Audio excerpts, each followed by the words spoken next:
marchons dans la chair, nous ne combattons pas selon la chair. Car les armes avec lesquelles nous combattons ne sont pas charnelles, mais elles sont puissantes par la vertu de Dieu pour renverser des forteresses. Nous renversons les raisonnements et toute hauteur qui s'élève contre la connaissance de Dieu. Et nous amenons toute pensée captive à l'obéissance de Christ.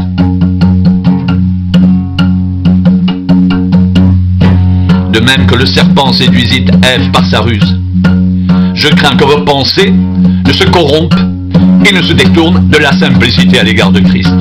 Car si quelqu'un vient vous prêcher un autre Jésus que celui que nous avons prêché, ou si vous recevez un autre esprit que celui que vous avez reçu, ou un autre évangile que celui que vous avez embrassé, vous le supportez fort bien.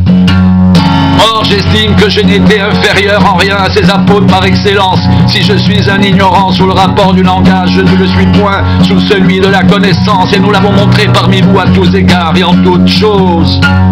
Ces hommes-là sont des faux apôtres, des ouvriers trompeurs, déguisés en apôtres de Christ, et cela n'est pas étonnant, puisque Satan lui-même se déguise en ange de lumière. Il n'est donc pas étrange que ces ministres aussi se déguisent en ministres de justice. Leur fin sera selon leurs œuvres.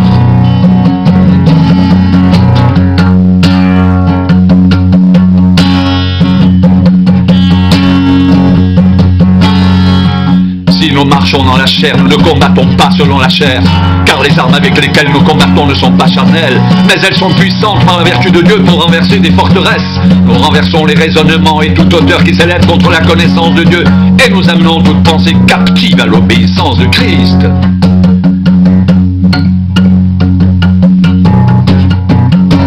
Si nous marchons dans la chair, nous ne combattons pas selon la chair.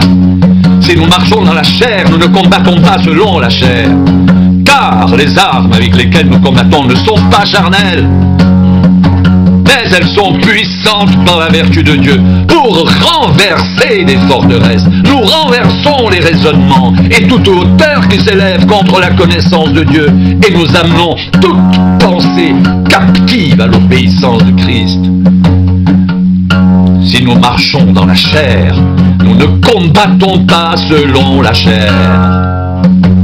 Si nous marchons dans la chair, nous ne combattons pas selon la chair.